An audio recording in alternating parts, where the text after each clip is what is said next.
10% of what you get back to charity. Give it away to help other people.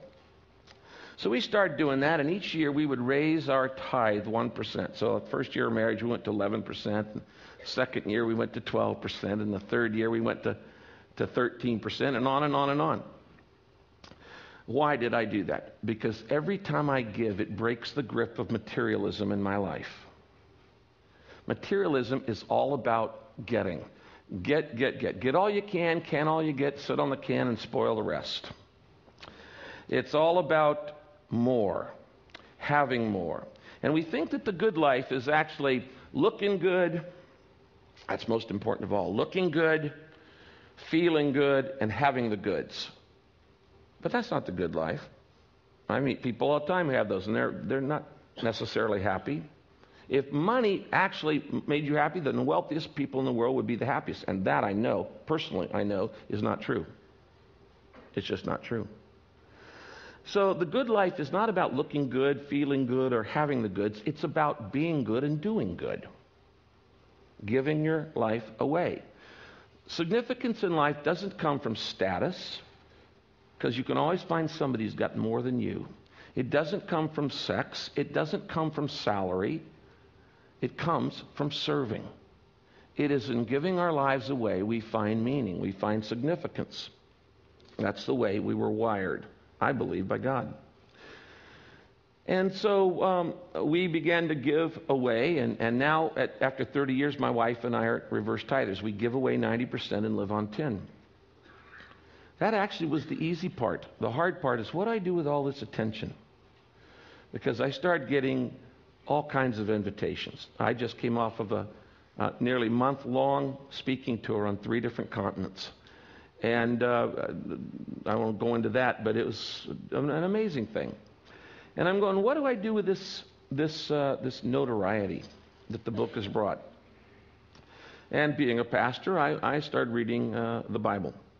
There's a chapter in the Bible called Psalm 72, and it's Solomon's prayer for more influence.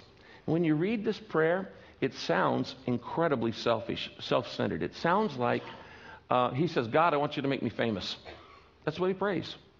He said, I want you to make me famous. I want you to spread the fame of my name through every land. I want you to give me power. I want you to make me famous. I want you to give me influence.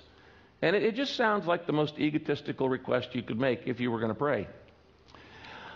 Until you read the whole psalm, the whole chapter. And then he says, so that the king, he was the king of Israel at that time, at its apex in power, so that the king may care for the widow and orphan, support the oppressed, defend the defenseless, care for the sick, assist the poor, speak up for the foreigner, those in prison. Basically, he's talking about all the marginalized in society. And as I read that, I looked at it and I thought, you know, what this is saying is that the purpose of influence is to speak up for those who have no influence. The purpose of influence is not to build your ego or your net worth. And by the way, your net worth is not the same thing as your self-worth. Your value is not based on your valuables. It's based on a whole different set of things. And so the purpose of influence is to speak up for those who have no influence. And I had to admit, I can't think of the last time I thought of widows and orphans. They're not on my radar. I pastor a church in one of the most affluent areas of America. There are a bunch of gated communities. I have a church full of CEOs and scientists. And I could go 5 years and never, ever see a homeless person. They're just not in my pathway. Now they're 13 miles up the road in Santa Ana. So I had to say, okay, I would use whatever affluence and whatever influence I've got to help those who don't have either of those. You know, there's a story in the Bible about Moses. Whether you believe it's true or not really doesn't matter to me, but Moses, if you saw the movie The Ten Commandments, Moses goes out and there's this burning bush and God talks to him and God says, Moses, what's in your hand? I think that's one of the most important questions you'll ever be asked. What's in your hand? Moses says, it's a staff. It's a shepherd's staff. And God says, throw it down. And if you saw the movie, you know, he throws it down and it becomes a snake. And then God says, pick it up. And he picks it back up again and it becomes a staff again. Now I'm reading this thing and I'm going, what is that all about? Okay, what's that all about? Well, I do know a couple things. Number one, God never does a miracle to show off. It's not just, wow, isn't that cool? And by the way, my God doesn't have to show up on cheese bread. And if God's going to show up, you know, he's not going to show up on cheese bread. Okay? This is why I love what Michael does. Because it's like, okay, if he's debunking it, then I don't have to. But my God doesn't show up on sprinkler images. He got a few more powerful ways than that to do whatever he wants to do. But he doesn't do miracles just to show off. Second thing is, if God ever asks you a question, he already knows the answer. Obviously, if he's God, then that would mean that when he asks the question, it's for your benefit, not his. So he's going, what's in your hand? Now, what was in Moses' hand? Well, he was a shepherd's staff. Now, follow me on this. This staff represented three things about Moses' life. First, it represented his identity. He was a shepherd. It's the symbol of his own occupation. I am a shepherd. It's a symbol of his identity, his career, his job. Second, it's a symbol of not only his identity, it's a symbol of his income, because all of his assets are tied up in sheep. In those days, nobody had bank accounts or American Express cards or hedge funds. Your assets are tied up in your flocks. So it's a symbol of his identity, and it's a symbol of his income. And the third thing, it's a symbol of his influence. What do you do with a shepherd's staff? Well, you move sheep from point A to point B with it, by hook or by crook. You pull them or you poke them, one or the other. So he's saying, you're going to lay down your identity. What's in your hand? You've got identity, you've got income, you've got influence. What's in your hand? And he said, if you lay it down, I'll make it come alive. I'll do some things you could never imagine possible. And if you've watched that movie, 10 Commandments, all of those big miracles that happen in Egypt are done through this staff.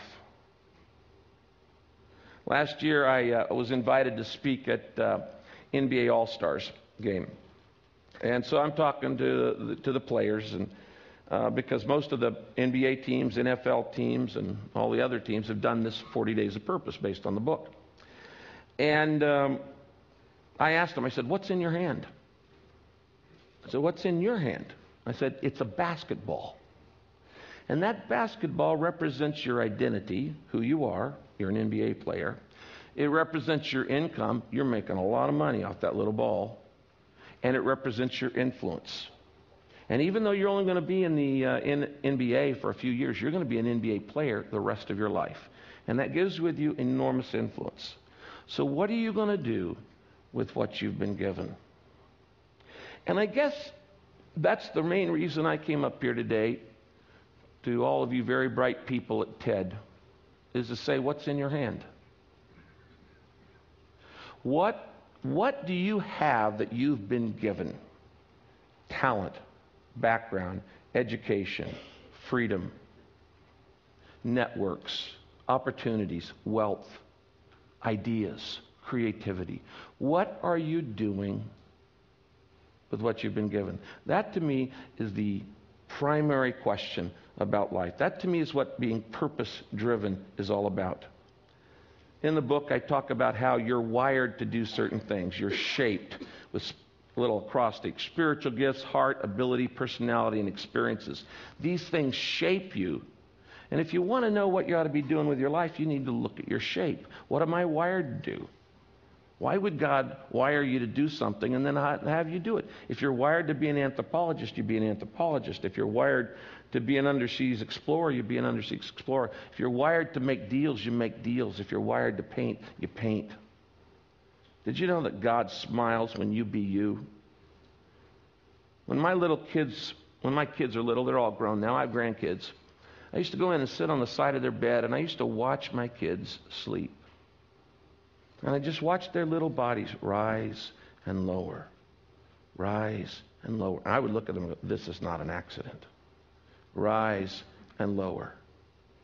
And I got joy out of just watching them sleep. Some people have the misguided idea that God only gets excited when you're doing, quote, spiritual things like going to church or helping the poor or, confessing or doing something like that. The bottom line is God gets pleasure watching you be you. Why? He made you. And when you do what you were made to do, he goes, that's my boy. That's my girl. You're using the talent and the ability that I gave you. So my advice to you is look at what's in your hand, your identity, your influence, your income, and say, it's not about me. It's about making the world a better place. Thank you.